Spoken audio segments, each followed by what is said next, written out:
Welcome to Off the Cut, a podcast where we talk about building, making, and answering all of your questions. I'm Eric from Spenceley Design Co. And I'm Zach from Zach Builds. If you have a question that you would like us to answer on air, you can send it to offthecutpodcast@gmail.com.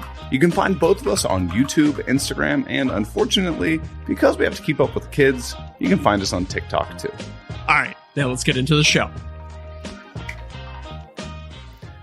Good evening, everyone, and welcome to Off the Cut episode 59, not to be mistaken with 69. We're up in Toronto. Today is known as Tuesday, April 4th, 2023. But here in Ohio, today is respectfully dedicated to the food of the day. I know you're waiting for this one. I am. Beta It's breath. actually a food. Any guesses? Is Starts it with a C. okay? Starts with a C. Corn dogs. Oh, good guess. No, that was food on a stick was a couple weeks ago. Yeah, true. Oh, yeah, true. Calamari. Oh, another good guess. Carrots. Carrots. If I had to choose between the three, it would not be carrots. Well, yeah, I mean, a corn dog / pogo, calamari, and carrots. I think carrots would, for most people, would be the last option. Do you think anybody does squid on a stick? Calamari on a stick? I don't know. I mean, do they at like your sports games or whatever, sports contests, Yeah. ever do bacon on a stick? Oh, no, not that I've ever seen. You know where you can get bacon on a stick, though? Where's that? The In fair? your Caesar. Oh, we talked so much game while we were at Workbench Con. We're like, all right, we got to get a Caesar. Yeah. And then Scott was telling us so much about them. Then Suman had no idea what we were talking about either. Yeah. And as soon as we got there, we're like, we've got to get ourselves some Caesars. But the problem is, if you go to an American restaurant and you order a Caesar, they're just going to look at you like you're crazy. Well, right. You and Suman need to come north of the border, and then Scott and I will show you guys a good time. I actually had considered coming up to Toronto for the festival thing. Oh, yeah? In I think it's in April or May. Okay. But it ended up being like a lot of other people weren't going to go. Like some of the other festival people weren't going to go to that one because it was in Toronto. And the other one was in like Austin, Texas or something. And then like Los Angeles. I'm like, yeah, I'm not going there. Yeah. Which would, I mean, all three of those seem equally far from you. I guess Toronto's probably a little bit closer, but you're going international, so... But I could still drive there. Like, I'm not going to drive True. to Los Angeles or Texas. I mean, I have driven to Texas before, but that was an awful idea. How long would it take you to drive to LA? Oh, I don't know. Okay. It's one of those things that's like by plane, it's not too bad, but I think by car it would be horrible. Like 3 days or something, 2-3 That's days. what I'm going to guess. Maps, Google Maps in it. What's I don't know, Beverly Hills, California? Sure. Yeah. And I know anytime I need a US zip code, you're like signing into a website and you need to fake a US zip code. It's always 90210. 230. Oh, I just gave people my zip code. Damn it. No, I'm going to say you're okay. 40 hours. 40 hours. Okay. Just 34 hours. When I was probably 20 years old, maybe I've told this story on the podcast before, but I drove from Toronto to Vancouver with two of my buddies, and it was as horrible as you would imagine it being. It had to have been, 2 solid days of driving? It was 4 days of driving. I mean, Okay. We probably could have pushed it and done it a little bit quicker. Like we took stops and we camped out and stuff like that. But yeah, So from Ohio to Los Angeles, it was 2,200 miles. From Toronto to Vancouver, it's probably going to give me kilometers, isn't it? Yeah, probably. I think I know it's like 4,000 kilometers. So it's probably like 2,500 miles, something like that. Yeah, it gave me 4,300 kilometers. 43, yeah. 4,300 kilometers of miles is 2,600. So it's a little bit more. Fun fact, the fastest way to drive from Toronto to Vancouver is actually to go through the US. Yeah, that's what it says. But I was going with a friend of mine, and he had a little bit of a dicey past. So he's a felon. So he was like, guys, I can't go across the border. They won't let me into the U.S. Oh, you're driving with Scott Walsh? Yeah, exactly. Yeah. Well, I wasn't going to out him like that, but no. It's wild. It says you go through Toronto, you go to Detroit, down to Ohio, through Chicago, Nebraska, Wyoming, Idaho, Washington, Vancouver, which is the most roundabout way in the world. Well, it is, but it also isn't, because Ontario is massive and it goes really far north. So we left Toronto and we drove for 12 hours and we were still in Ontario. Yeah. So how many provinces does Canada have? 7? No, more than that. I think there's provinces and territories are just provinces with not enough people to be considered provinces. I think there's 12 total. I don't know. I'm bad at geography. 13. So close. 10 provinces and 3 territories. Oh, you know what it is, though? Here's my explanation for why I screwed that up. They added a new one when I was a kid. So when I was growing up, it was always 12, and then they added another one. Okay, so I've heard of Alberta. I've heard of BC. Heard of Manitoba. Yeah. Heard of New Brunswick. Newfoundland. I didn't know that Labrador was something separate. So, a lot of time they get lumped in together for some reason, but I think Scott Walsh should get mad at you if you said the two were the same. Northwest Territories. Okay, yeah, I've heard of that. Yeah. Nova Scotia. Nova Scotia. That's a good one. That's like our Maine, I think. Yeah. None of it? I've never heard of that. None of it is the one that got added when I was a kid. Where the hell's that? East side? No, center and up high. It's all Arctic. Oh, okay. Yeah, I've never heard of that. Yeah. Ontario, of course. Prince Edward Island. Teeny tiny. Okay. I went there 2 or 3 years ago. You can drive from one side of the other in like an hour or something like that. Oh. It's quite small. Very beautiful though. Really nice there. So it's like Rhode Island, except nice. I think smaller than Rhode Island, if I had to guess. It's really small. Let me look this up. PEI versus Rhode Island. Well, why you got that? The other 3 are Quebec, Saskatchewan. I've heard both of those. Yukon. I've never heard of that one. You've never heard? It's Canada's Alaska. Oh, okay. Well, we're teaching people some geography. Yeah, this is a great geography lesson. This is what the people tune in for, right? Yeah. I got to write some notes about geography so I don't forget what we talk about. By the way, I was wrong. Rhode Island is smaller than PEI. That makes sense. Yeah, 2.1 times larger. I don't even know anyone who lives in Rhode Island. I don't know anybody who lives in PEI, but yeah. Huh. Where is Rhode Island? It's like by New York? Yeah, it's over. It's kind of by New Jersey or something. It's tiny. Okay. I don't know. Nobody goes there. No, I don't know why you would want to. We're going to offend some Rhode Island people. We probably have at least one listener in Rhode Island. Maybe. I don't know. So speaking of offending people. Uh-oh. I put out a story on Instagram. Mm-hmm. And so, you usually put out a story and you get recently, if you get 2,000 people on a story for an account our size, you're like, holy smokes, that's pretty good. Yeah. But usually, are you somewhere between 2 and 6,000 or so on a story? Yeah, it's a pretty good range, yeah. Okay. So I put out a story the other day. I think it was yesterday, maybe the day before. And it was something, it was just a silly thought that I had. And it was answer the internet. If you have a loaf of bread and one of the slices has mold on it. Oh, okay. Yeah. Great question. Do you A, throw out the slice and consume the rest of the bread, or do you throw out the entire thing? I have never gotten more heated responses and messages and people sharing my story to other things. I got 20,000 views on that story. Wow, there you go. So, I mean, to answer your question, obviously I just throw away the one piece and eat the rest of the loaf. That's what I do too. Within reason.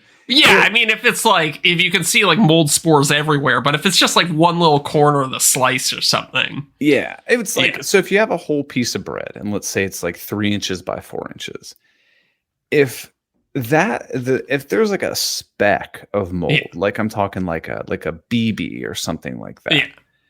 I'd probably just throw that piece of bread out. But if it's like the entire heel of the bread is like 100% covered in mold, I'm 100% getting rid of that loaf of bread. Yeah, yeah, and it's also a sliding scale too. You know, is it like a $3 loaf of bread or is it like a $10 loaf of bread? Very Right. true. So if it's like Wonder Bread or something, you're like, okay, nothing of value was lost here if you throw out the entire thing. But if it's like a nice thing that you went to a bakery to get, Right. And speaking of that, do people actually still go to bakeries to like, man, I got to get a loaf of bread for dinner. I'm going to drive down to Christianson's bakery and get a nice baguette. I assume some people do who aren't me. I have not set foot in a bakery in a long time, but I still see them around, so they must be doing a service for somebody. I think it's the retired folks. Oh yeah, maybe. I've always wanted to get into making my own sourdough bread. You know, you get the starter, and it's like a whole breeding thing. You have to like feed it. Yeah, that was a huge thing during COVID. Yeah, it was. You couldn't get flour anywhere. The stores were like sold out. Yeah, true. Woodworking and bread making went Yeah. crazy during COVID. Yeah, a buddy of mine started making sourdough. It's delicious. It's great. I feel like Miranda's got a friend that said that like they have like the starter, which is what you call like the small ball of yeast that like or of dough, and then you take a little bit of that out and like make your bread, but then you add a little bit to like the starter. I don't know, it's how you do it, but she was like, yeah, we got starter if you ever want some. See, right? Yeah, you need to find somebody who's already got a little bit going, and then they slice you off a little bit, and then you like take it home and you nurture it for a little bit. You feed it. You give it like water and flour or whatever, and it just grows and grows. So speaking of mold, also, okay, so what about cheese? If there's a little bit of mold on your cheese, do you just cut it off? But see, here's the thing, and this seems very flip-floppy for me. Mm-hmm. Cheese is a bacteria, Yes. right?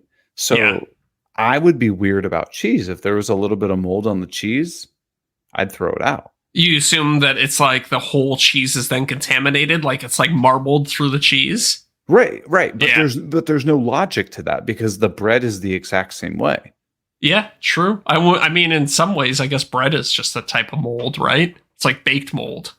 Yeah, it's yeast, right? Yeah. So, I mean, I will say that on a couple of occasions to prove to people that it's not a big deal, I have intentionally ate mold and never had any negative side effects from it.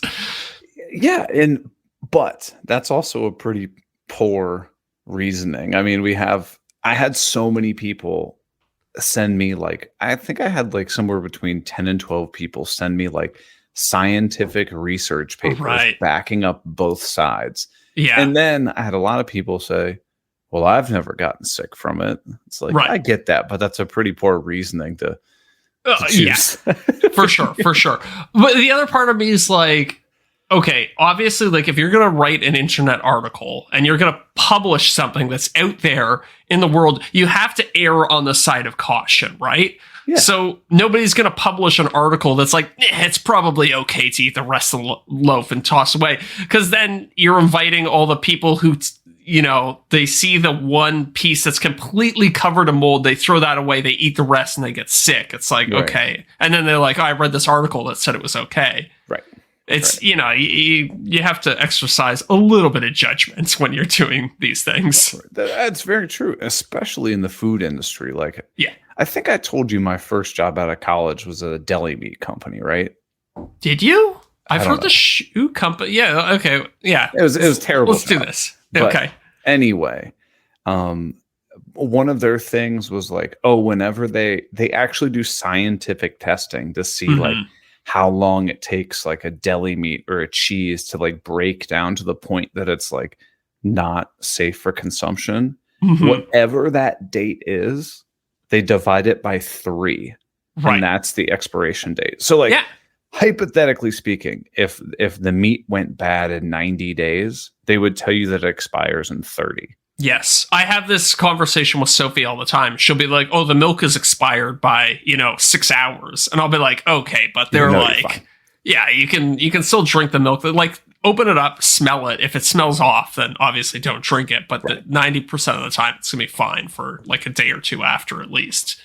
Well, some people freak out about like leftovers. They're like, oh, if I cooked it on a Monday, if I didn't eat it on Tuesday, I have to throw it out. Yes. Yeah.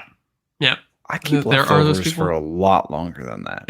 And well, once it's being cooked, you're good for a while. And there's also expiration and best before. Best before is just like a flavor thing. Like when you get a bag of chips and it says best before, May 30th or whatever. That's just when they're like at their optimal crispiest. They'll be like stale after that, but they'll still be safe to eat. It's like when you go to Workbench Con, they suggest that you buy beers from that bar where it's $8-9.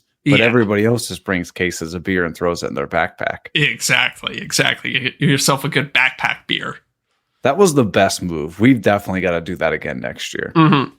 We got to do it again next year, but we got to get like a big duffel bag and just fill it up with beer. A duffel bag. Get a roller bag. The thing people don't understand about Workbench is like, you have the conference during the day, and then everybody goes back to the hotel lobby and hangs out there until 3 a.m., 4 a.m. in the morning? The bar closes at midnight.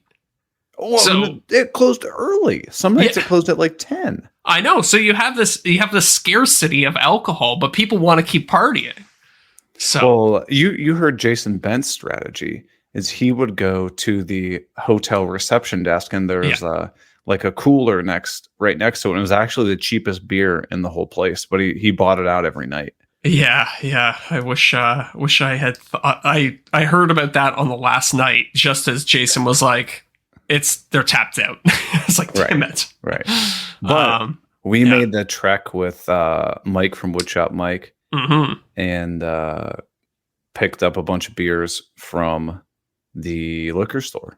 Yeah, what was it? It was like a Wine and More or something like that. Something like that. And they almost didn't want to sell to you because they couldn't figure out your ID. Well, in their defense, I couldn't figure out my ID either. He was like, where's it say your birthday on here? I was like, I don't know. Give it to me. Let me see if I can find this. It's like if somebody's asking you for your ID for your age, the last thing you want to say is, I don't know where the date of birth on this thing is. But, look, clearly I'm not 21. Right. I mean, and plus we went in with you. It's like, I'll just buy it. Like, yeah.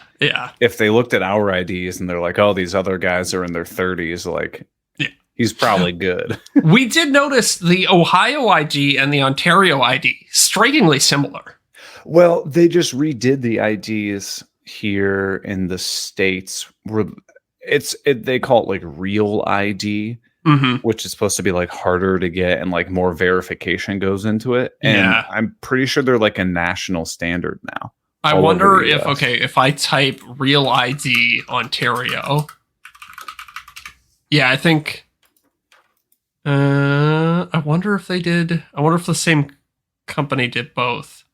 Enhanced driver's license. Is that what you have? No, I think the enhanced driver's license lets you go across the border. It's kind of like pretty similar. Yeah, it does look very similar. Huh. Oh well. Huh. All right, well, this is great podcast. Yeah, it's just us Googling things. Well, speaking of ID, I know there was one thing that's popped up recently that sparked a lot of controversy.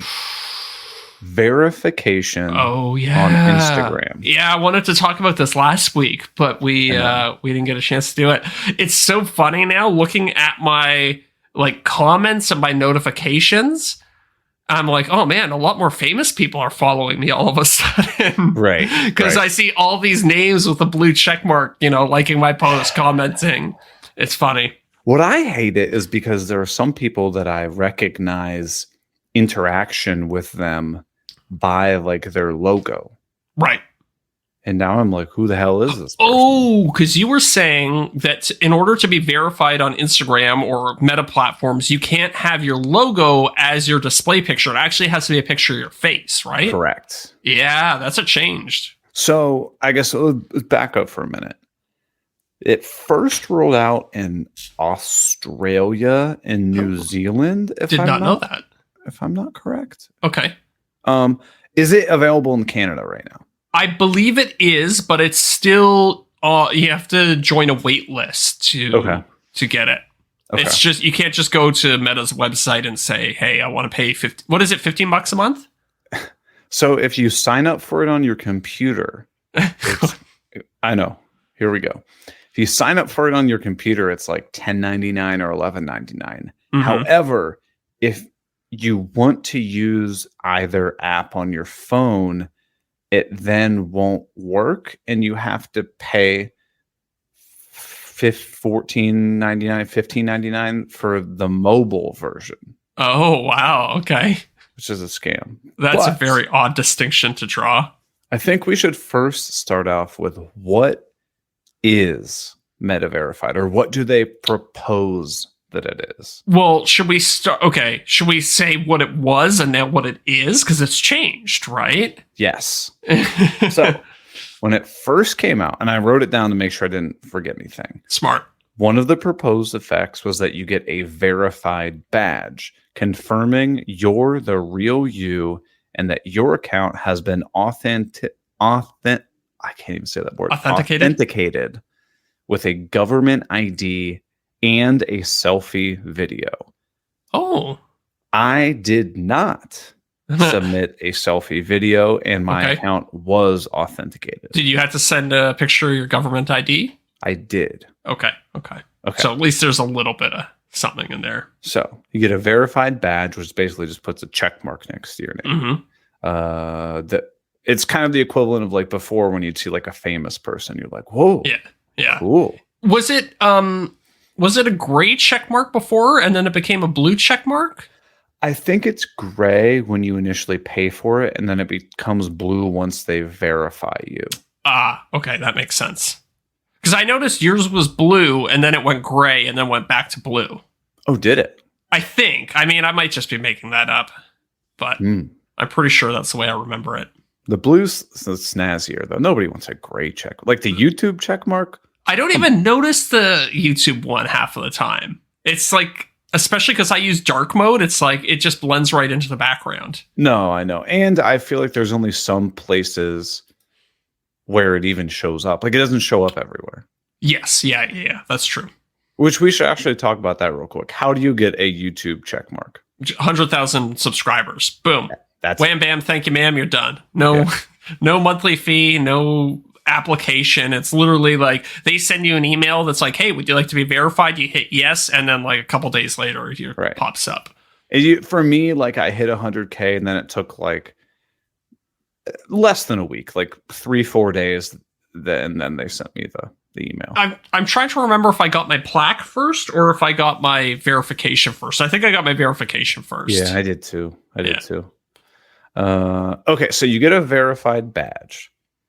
The next thing that they say, which I don't think there's any way you can actually quantify this or validate it. It says more protection from impersonation with proactive account monitoring for impersonators who might target people with growing online audiences. You know what? It would be really interesting. And you probably would not be the person to do this, but it would be interesting to see if you did a giveaway now. If you got like all these spam accounts trying to impersonate you. Like test the limits of that and see if they actually do any proactive like monitoring or whatever. I doubt it. I doubt it too. That's why I want somebody to run the test. Maybe that's just us being cynical. But to me, that seems like some BS fluff that you can throw in there that makes somebody go, oh man, I should pay for this. That's what I suspect too. Okay. So the next one is help. This one makes me laugh. Help when you need it with access to a real person for common account issues. Okay. I'll take the explicit. Bullshit. Have you tried since being verified? No. Okay. Well, literally, when I had that call with the Meta rep, she explicitly said, oh, yeah, they're having tons of staffing issues, and we have no intention of hiring more employees for this program. Wow. So what the hell do you think's going to happen? What are they going to do with all the money they're raking in now then? Like in my mind, Golden toilets. Golden toilets, yeah. Like, it's just stupid. Yeah. Okay, so All right, what else we got? They got that one. Exclusive features to express yourself in unique ways. Okay, that's just a nothing burger. Right. Another nothing burger. And then this one, which is why I think a lot of content creators were intrigued. And this is truly, for me, one of the only reasons I was interested. Increased visibility and reach with prominence in some areas of the platform, such as search, comments, and recommendations on the Explore page. Right. But like you were alluding to earlier, Zach, what happened? What do you mean? Oh, sorry. I don't know. Oh, have you not heard about this? No, I don't think so. They canceled that part. Oh, they canceled that part. I didn't even know that. Right. Wow. Their official stance on it is we're removing increased reach as a subscription feature for now, as we gather more feedback and further evolve Meta Verified. Oh, wow. Wow. So they've got so much negative backlash from all the people who were like, this is BS. Like, oh, we already got the explicit. This is bullshit. I'm not going to pay. Right. Or I'm not going to like be, I'm not going to have my reach crushed because I'm not paying $15 a month, essentially. But everyone's reach has been crushed the past several months. Yeah. I wonder if that was like an intentional thing. They crushed everybody's reach in order to drive more people towards the verified program. Probably. Yeah. But I mean, before the last several months, I was picking up several hundred a day. Yeah. And now I'm like, I maybe get like 10 or 15 followers a day. And then some days I'll lose 500. Really? That many in a single day? Yeah. Wow. Yeah, I've found like lately it's just been so feast or famine. It's either you have a viral reel that reaches millions of people, or you don't even reach half of the people who are following. Not half would be good. Like you don't even reach 1/10 of the people who follow you. So how many followers do you have on Instagram to give people a level set? 80 something. I don't know. Okay, so it's called 100. Let's say we both have 100. Okay. For me right now, if I get a reel that's like 20, 15K, 20K, I'm like, oh, cool. Yeah. Like, oh, that one actually did something. Right. Yeah. Which is bad. Yeah. Yeah. But is it bad? Like, that's the standard. I go and look at everybody's account and it's the same thing, right? Like I'm not going to name any names here, but I was looking at somebody earlier who had like 100,000 and they were getting like 1,000 to 2,000. I know views on a reel. So I was like, yeah. So I don't know. And so I was intrigued. I was like, okay, well, maybe if I just pay the $15 a month, it's a business expense, right? You can offset that by leveraging your account, get sponsored deals or whatever. Pretty easy to make up $15. Yep. One brand deal and it's already paid for like the next 10 years of the verified. Right. And I'm like, what's the point now? Yeah. It will be. I mean, I think I've been pretty open on the podcast of like how I'm barely posting on Instagram. I'm doing stories because I enjoy it, and I have like a little community of people there, but I haven't been devoting nearly the same level of energy to it that I used to. And that's just, at the end of the day, it's like I'm spread pretty thin right now. I got to cut back in some areas, and it's going to be the one where I'm getting the least reach. So, right. Yeah. And why we talked about this briefly last week too. In the US, they just dumped the Instagram Reels thing. So now I'm back on your page where if I'm not getting a sponsored video, they're not paying me anything. Got nothing. Yeah. So there's like, what's the incentive to keep posting then? Right. Yeah. Yeah. It's I don't know. Again, I come back to the Meta's really good at like growing big platforms and then finding ways to kill them. Mm-hmm. Mm-hmm. So it'll be interesting to see. So what's your takeaway? Would you recommend that the listeners, viewers, whatever you want to call them, podcastees? Mm-hmm. Is that podcastists? I don't know. Podcasteers? I don't know. Yeah. Ooh. Would you recommend that they spend the $15 a month for Meta Verified? Well, I mean, the only reason I was going to do it was for the increased reach. But now that as a business. As a business, yeah. But right. if you're not earning income from your Instagram, I wouldn't do it. The only thing I think we talked about this last week, maybe in the after show. I'm sure if you're an up and coming creator and some PR agency or ad agency is looking at your profile, they might have some list of criteria that you have to check in order to get a sponsorship. And one of those things might be being verified. Like there might be some brand requirement where they're like, we only want to sponsor verified accounts. And so that's, I guess, the only reason I could see anybody wanting to do the verified at this point. Yeah, because let's be 100% honest, agree. They're not going to proactively monitor your accounts. Hell no. You're not going to be able to reach a real human in any kind of timely manner. No. So, I mean, maybe it'd be kind of fun to get the blue verified thing so you can like flex on all your friends that you're famous on Instagram now, but it's going to be, the value of that is going to basically, I'm sure it already has gone out the window essentially, because now I'm looking at my feed and I'm seeing everybody's verified. Right. So. Do you think celebrities are going to be pissed off? Yeah, to a certain extent. I think so. Or are they going to get like a different color? Are they going to get like a rainbow check mark? They're going to have to create some sort of hierarchy, because there's going to be people who have 100 followers who are like, yeah, I'll pay $15 a month. I don't care. I just want that little blue check mark. Right.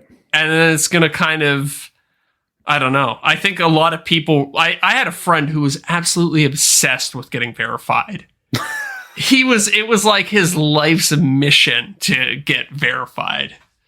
And so I'm sure he has it now. And it's like, I don't know. It's, for some people, it's a big deal. I just don't care. I mean, my thoughts are the exact same as yours. If you're not generating an income from it, do not spend the money on that. Yeah. And even then, I might, now that I know it doesn't increase your reach, I might even hold off on doing it. I mean, I don't know. I have nothing to add. Like, yes, I pay for it. Does it have any positive effects? Not that I'm aware of. I have not seen anything that has made me believe that it has any positive impact on my account. Yeah. Okay.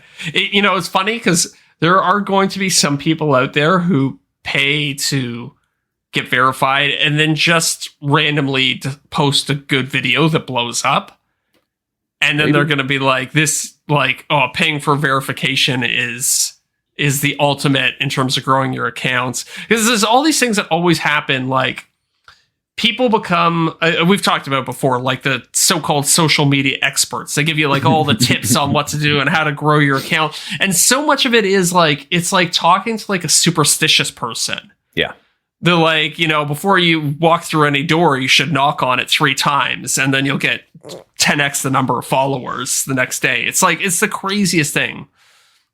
So yeah, it'll be interesting to see how people respond to it. Matters. I'd be surprised if it does. Yeah.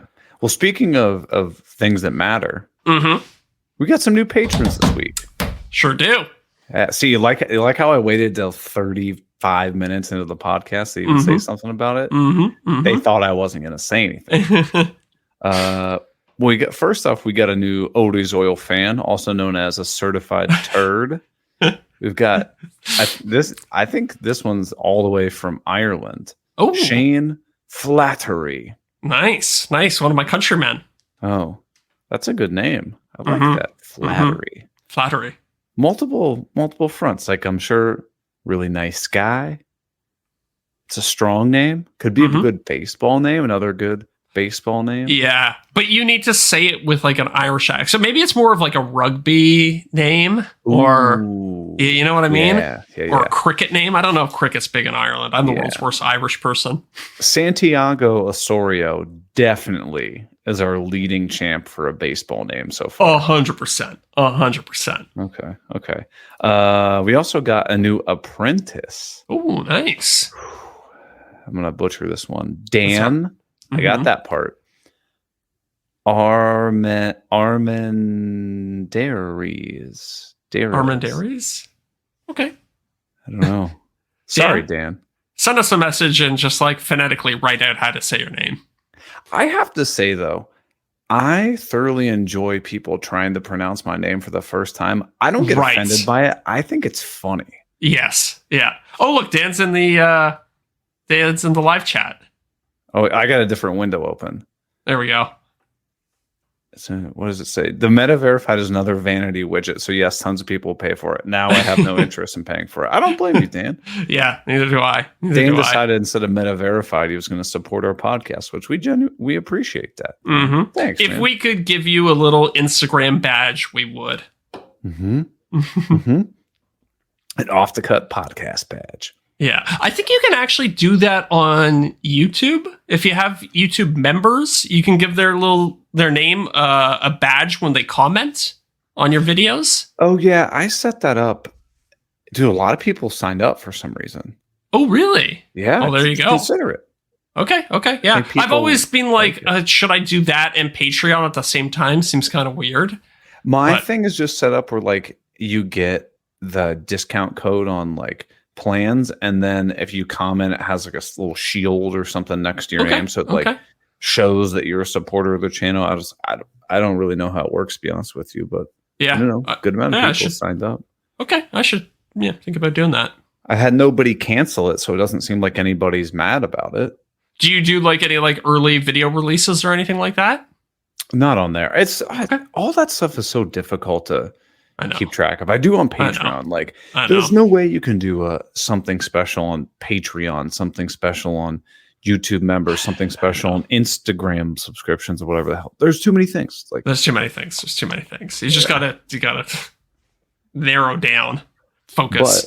but you know what? They're not too many of Our top tier patrons. top tier patrons. So real quickly, got our returning top tier patrons: Dadu, Luke Schmidt, Derek Jennings at Bacantry Designs, Corey Duvall, which, by the way, he was messaging me today. He was like, "Are you getting into scuba?" And I was like, Oh. "Yeah, it's on the long list of things we got to do today." And then he sent me some article trying to scare me. Yeah, I was like, "Get out of here, Corey." You get nitrogen in your blood. Don't do it. Yeah, I don't know. Propaganda. We've also got Jason Price at Priceless Pro Designs, Scott Eastman at EC's Woodshop, and of course, the Power Cocker, formerly known as Wes.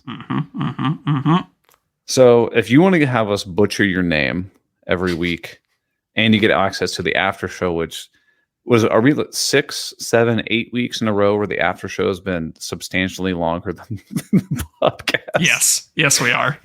Yeah. So you basically unlock another podcast and a half by joining the after show. You go to patreon.com/offthecutpodcast, support the show, because that's the only way we make money from this thing. That's right. If you want to see us a little bit more unhinged, a little bit more unscripted, that's the place to do it. Just wait till we have another episode where Zach gets so drunk he can't publish it. That's not even an exaggeration. That is exactly what happened. Oh, that was a good one. But let's see. We got a question. All right, let's do a question. We haven't done one of those in a while. Yeah. This is from Jake Lindner at Scouts Workshop. Nice. All right. This is a long one, so stay with me. Okay. All right, I'm ready. Hey guys, I'm 21 years old, just getting into woodworking. I have an apartment garage just like Eric, and I have a question about a new tool I'm looking to buy. Ooh. I'm getting ready to build our dining table out of 8-quarter walnut. So am I. Oh. Still waiting on that video. It's coming out first in March, April, first week of May. Nice. Okay. I just signed the contract today. Sweet. So building a dining table out of 8-quarter walnut, and I want to get a similar edge profile that Cam at Blacktail gets with his track saw.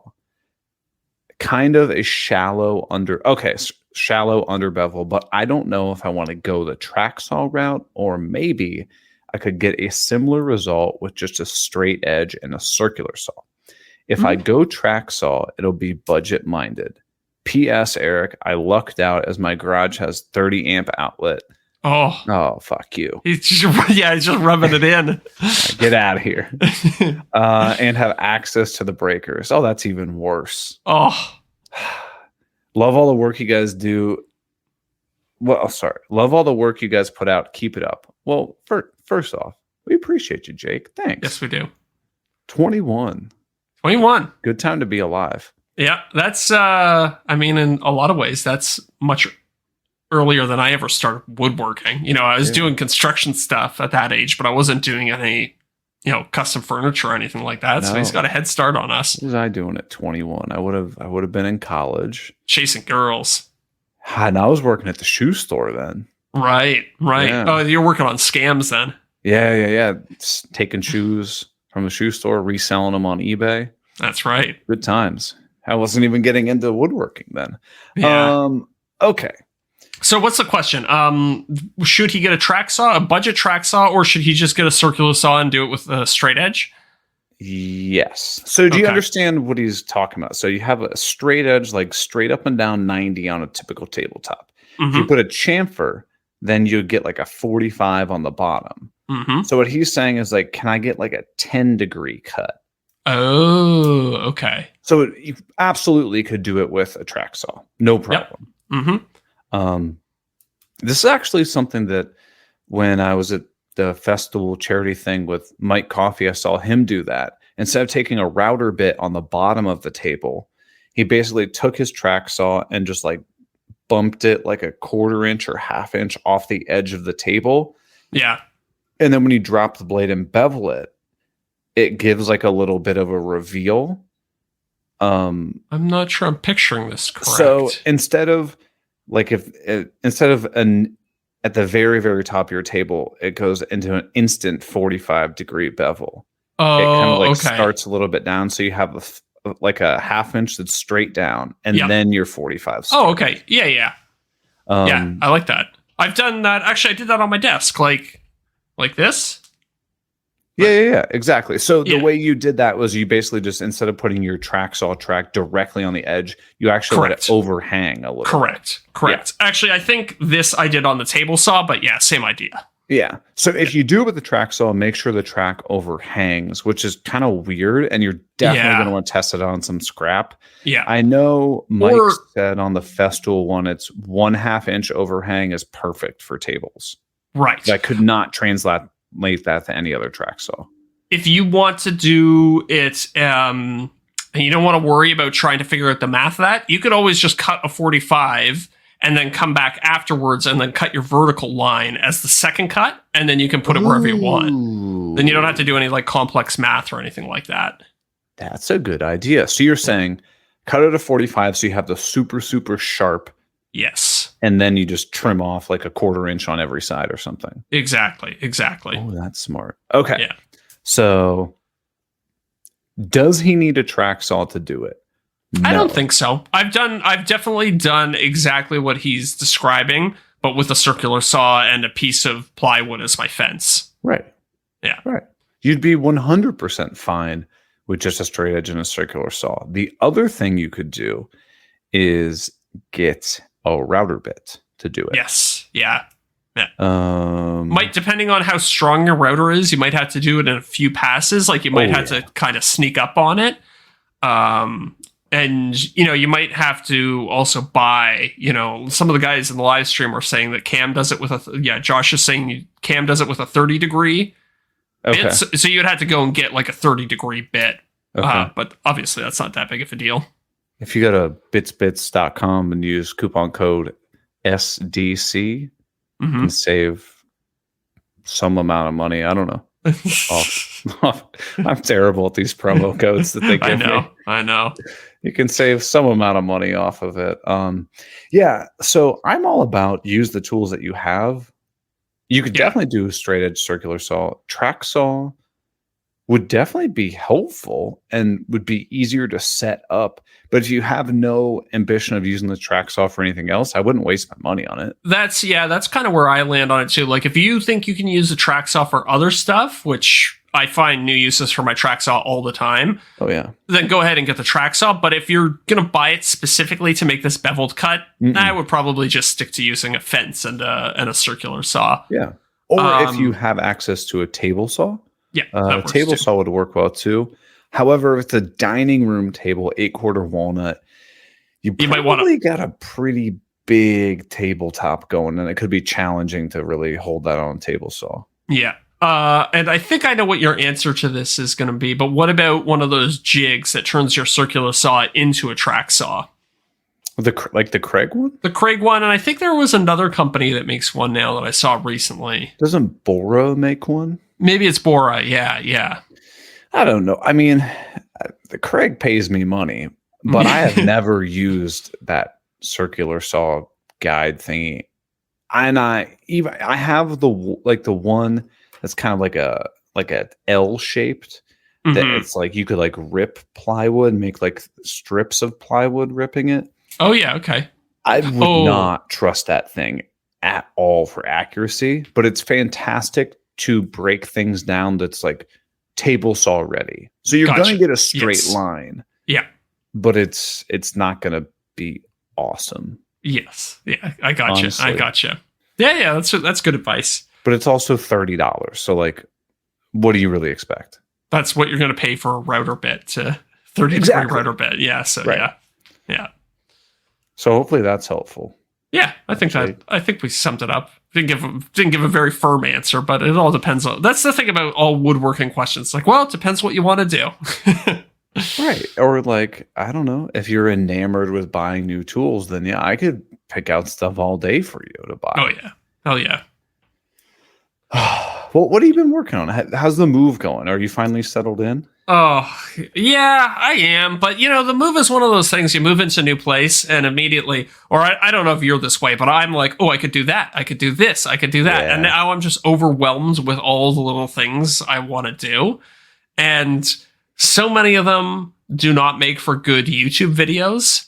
Yeah. So I'm like, do I just, like I need a bookcase. I'm like, I don't know that I really want to. No, bookcase, dude, all day. Yeah?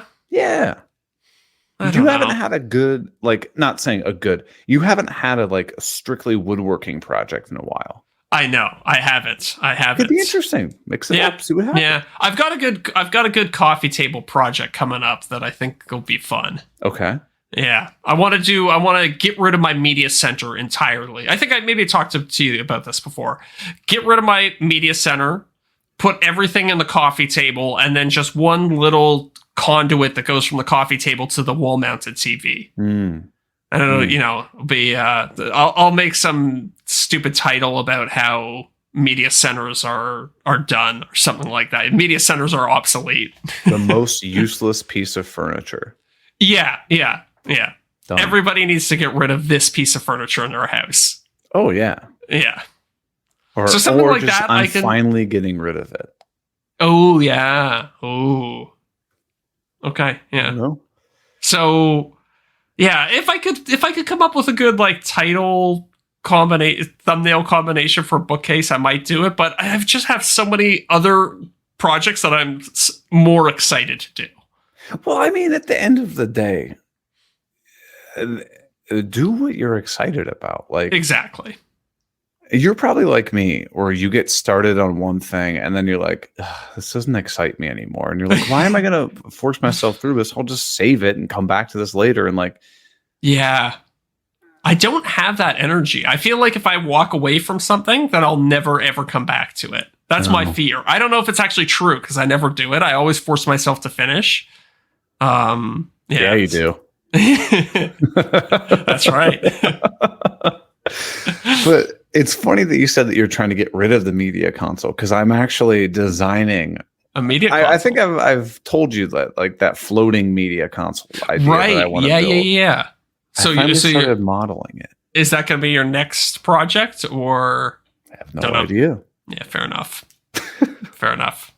I'm in the very early stages. It's where I draw up like 5 or 10 different designs and then get feedback from Miranda of like, well, what do you like? And then it's always like, I don't know, whatever. See, that's not a bad problem to have because I have the opposite problem where I'll design something, I'll show it to Sophie. She'll be like, no, I don't like that. And I'm like, oh, but I wanted to make that so badly. See, what I do is like when I first start is I make all my stuff so rough, like to the point where I just like model it and can model it in like 5 minutes. So I haven't gone and like put like edge details or like put in the drawers or anything like that. I'm just like, here's the rough shape. What do you like? What do you like? Right. I actually have asked Sophie, I was like, send me like a Pinterest board of coffee tables that you like so that I can work backwards from there. I've done that as well. That's helpful. It is helpful. Yeah. Because then you can get like, oh, yeah, okay, that is a neat idea. Or like, what if I take this concept from this one and this concept from that one? Yeah, and exactly. You can make something kind of unique. Yeah, for sure. And like just a little bit of inspiration and just to like get an idea of where her head's at in terms of, like, okay, she wants a big white one. Like that still gives you a lot of creative freedom. There's still a lot of room to play around in that. So, yeah. I think I might try something wild. Ooh. And hold on. When you hear me say this, don't freak out. I haven't gone to the dark side. Okay. I'm considering doing dovetails on this thing. Oh my God. But hold on. It's not with as the bad jig? as these Tell things. me it's with a jig. No, hold on.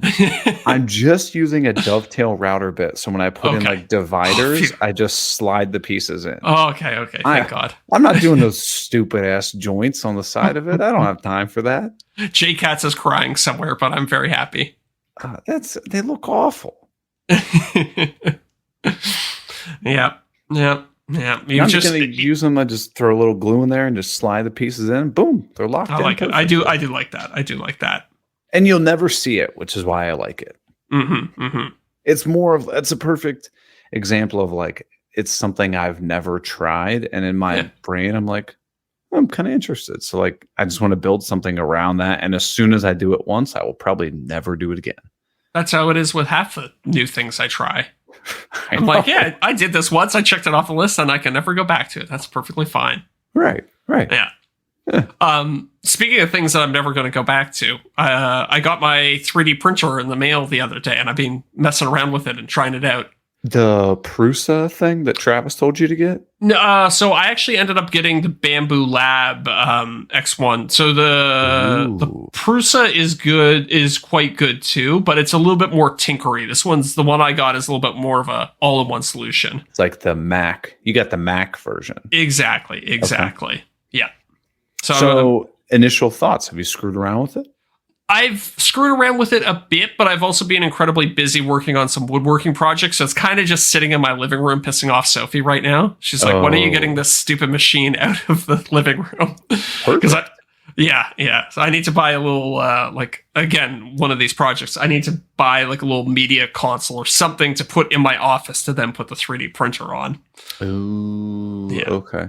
What's the first thing that you have in your brain of like, this is what I want to try to build? That's a good question. I think some sort of little computer. Because I was thinking like the case thing. Exactly. Yeah. Some sort of cool case that like, I don't know, for one of the little video game consoles or something like that. Yeah. I dig it. Can you print in clear? Yes, you can. I've been researching this quite a bit. There's a few different ways you can print in clear, but yeah, you can definitely do it. Do you have to like sand and polish it after it's been printed? That I don't know. I don't think so. I think you can just print straight up clear as long as you're willing to like let the machine go real slow and you dial in your settings perfectly. Okay. You can print clear. Probably like the thickness of each layer has to be really small, probably. Exactly. Yeah. I think it's like a really fine resolution. Huh. Yeah. So I'm almost like, I guess the first thing that came to mind was like back in the late 90s, early 2000s, like the Game Boys that you could get like Yes. clear where you could Yes. see all the different components and 100%. stuff like that. 100%. But it was kind of frosted. Yeah, yeah. I think you could achieve a similar look if you wanted now. I mean, honestly, frosting is just like you could get the frosted look with like a little bit of sandpaper, right? Because it's just a little texture on the surface. But you'd have to make sure that you were like evenly sanding it so you didn't get a bunch of like striations. Like, how would you evenly like fog it? Yeah. Well, there's probably other ways you could do it too. I wonder if you could like sandblast it or something. Ooh, or tumble it? Yeah, I tumble it. Yeah, I've really wanted to try sandblasting for a while. Whenever I've gone to Harbor Freight, which is your like Canadian Tire. They have you seen like the big like sandblasting booth? Yeah. Where they have, you like stick your hands in like you're inseminating a cow. Yeah, with the gloves, right?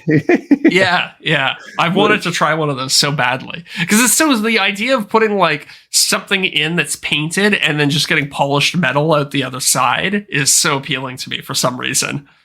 When I was at with Jay Mouter when I was at the Woodpeckers facility, they've got this like giant like barrel drum thing. And I hope this isn't some insider information because whatever. Whoops. Sorry, Jay. They like put some of their items in it, and then they had these like pyramid things that are like about the size of like your finger, like your thumb.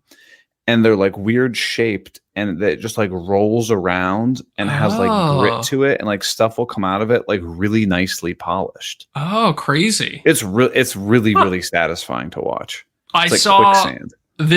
So I saw this machine once that was basically, it was a bucket filled with sand, and then on the bottom of it, you could hook up compressed air, and it would shoot compressed air up through the sand that would like agitate the sand, so you could just put something in it, and it would like slowly polish it. So you basically put it in there overnight, let air shoot through it, and come back in the morning, and it's perfectly polished.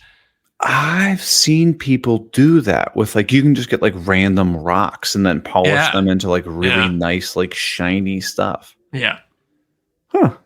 One day. Maybe when I retire, I'll get into the rock tumbling. What are you doing? I'm playing with my rocks. Back off. What's the quote from Breaking Bad? Not rocks, they're minerals, Marie, or something like that. Minerals. Oh man, I haven't seen that one in a while.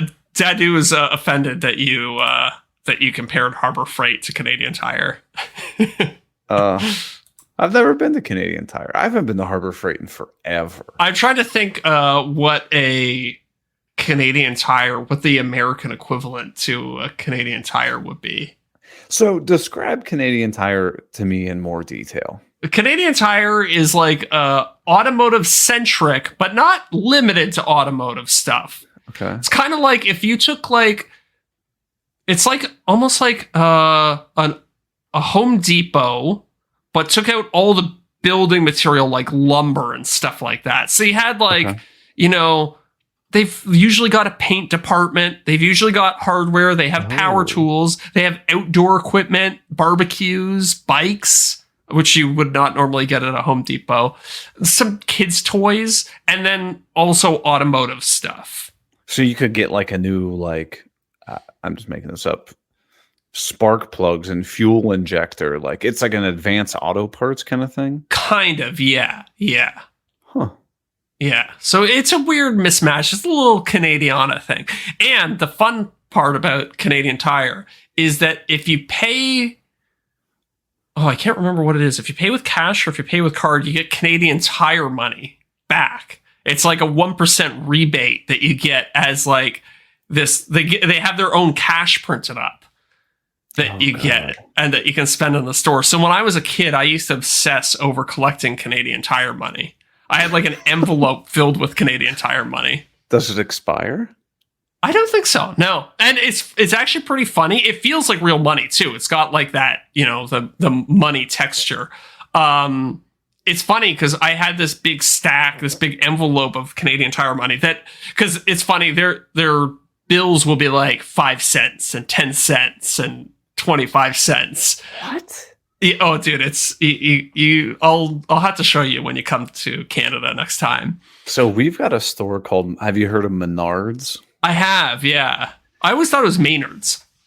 I don't know, maybe I'm mispronouncing it. Okay. But they have this like revolving scam Oh, where every time you go there, you take your receipt, and if you fill out this like paper form, they send you at least 11% cash back. what? So it's like a good amount, right? Yeah. So you're like, how am I not, like, you spend $100, you're like, yeah, I'll take $11. Yeah. Yeah. But here's the problem. Then they send you that $11. As a Then gift card? Pretty much. It's like a paper gift card, basically. Okay. They send it to you. Then you go back to Menards to spend it. But then here's where they get you. Then they're like, oh, well, you get 11% cash back on that purchase too. Okay. So now you're in this like perpetual loop, This loop of, always coming back. Yeah. which is the entire reason they do it, right? Yeah. Yeah. There's so much psychology that goes into like memberships and all these like, bonus points cards and stuff like that. They don't do it out of the goodness of their heart. It's all a cold, calculated move to get you to keep coming back to the store. Can you imagine if there was like a YouTube rewards card where like, yeah, oh, I suffered through 100% of Zach's last 5 videos. Oh God, those poor people. I know. I'm going to get, I don't know. Could you engineer that yourself? So you could say like, you could add like a little detail to every video right at the end. So you could have like a keyword at the end of every video. And then at the end, like every 5th video, you can be like, if you know all the keywords from my last 4 videos, you get like, some $10 Home Depot gift card or something like that. But if they left it in the comments, they'd be like pineapple, apple, Lightroom, true. calendar. True. And then everyone else would just be like, oh, well, Jeremy from Texas threw it in. Like, yeah. Okay. Let me modify. They have to email it to you. And then you're building your email list at the same time. You could have a keyword at the end of every video, and then they email you all the keywords, and then you're like entered in a raffle to win a saw or something. That's not a bad idea. I think the easiest way to build an email list is buy a festival domino. Yes. Yeah. With your own money. Yeah. And then host the giveaway using one of those services where you have to sign up with your email address. Yes. I was talking to John about that 50,000 really briefly at Workbench, and he was saying that he did a giveaway like that. I was like, did you get any like scams or anything like that? Any people trying to scam your audience? He's like, nope, not a single one, because he did it all through email. Yeah, he did it through that whatever, like something.io. It's one of right. I always forget the one. It's what like everyone does giveaways through. Yeah. Where you have to log in, make a profile, and then it's just like, oh, check out my Facebook, you get a point. Check out my Instagram, you get a point. Check out my I thought that went away at some point. That used to be really popular, and then it just disappeared for a couple of years. But I don't know. I could be wrong. No. I mean, yeah. Huh. I don't know. It worked well though, because I'd used it before. It was fantastic. Okay. Well, that's good to know. Yeah, I think all these things from Workbench, got to start building an email list, got to start selling digital products. It's like just trying to work my way down the list. I know. Yeah. I don't blame you. Yeah. Well, is it that time? Should we? I think it's that time. I think we should head over to the Patreon live stream, because last week we figured out how to live stream on Patreon. Oh, did you get it situated? Yeah. Well, we did it last week. Oh, that's right. Yeah, or the week before. I don't know. I can't remember. Time is it's all the podcasts blend together for me. I know. Yeah. Well, there's a lot of freeloaders that listen to this podcast, but if you enjoy it, if you're listening to this thing this often, join us over on Patreon. It's what, like $2 or something? Mm-hmm. Yeah. Or watch on YouTube. I was looking at our YouTube stats. They were like, they give you like the little like, hey, you're doing better this month than normal. So we got a nice little bump on our YouTube compared to last month. So check out the live stream. One of these days, we're going to get monetized on YouTube, And one of we're these going to days. make like $3 a month through the Dude, monetization. I don't know. We're doing long videos. So if anybody's actually watching on YouTube, they're going to have to see like 10 ads before the end. So we might make a couple bucks. How does that work on live streams? Does it like interrupt the live stream for a couple seconds? Great question. And I have no idea. But you better believe we're going to pump that thing full ads as soon as we can. Hell yeah. Well, I mean, I guess I haven't looked at the email inbox in a while, but have we had anybody serious offers for sponsorships for the podcast? Not that I've seen. Yeah, there's been some like shitty ones that I think we've both just ignored for obvious reasons. I had an Amazon seller reach out wanting me to do a what was it? A like solar powered light. And I said, absolutely, I can do it for $217,000. Let's see if they reply back. That would be, you can make a good little YouTube video of just screwing. It'd be like a good second channel video of you screwing with people with, crappy products they want sponsored. I know. Yeah. I thought about it. My second YouTube channel is actually going pretty well. I saw that, the Uncut. Ago. So it's just no voiceover? It's pretty much the exact same voice, exact same video. I just stripped out the voice and then like up the sound so you can like hear the tools a little bit. And did you remove all your A-roll too, where you talk to camera? Correct. Okay. Interesting. So it takes like 20 minutes to edit these videos. Yeah. That's great. Yeah. Interesting. Okay. I got one of the videos. That's also where I dump all my shorts. I saw. Yeah. I like the little logo, and it looks good in just like stark black on white. It's cool. Yeah, it's Spenceley Design Co. Raw. Uncut. Oh, is it? Oh, I thought it was Uncut for some reason. No, I think Uncut someone else has used. So I was like, well, man. I was like, Raw. I don't know. It's getting good enough. Yeah. It's good enough. Yeah, for I like me. it. Yeah. See how long it takes to get that thing monetized. Probably pretty quick if you're putting some long videos on there. Are you extending out the length of the clips? Oh yeah, I am. Okay.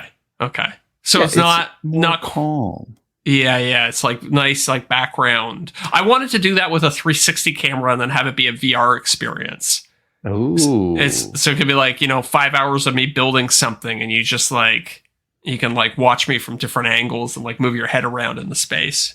What I want is a channel where I just go to the beach and I set up a camera and it's just like the ocean noises for 12 hours. Right. Yes. This is Josh, I think, just got the name of the episode. Eric's the one where they're raw dogging it.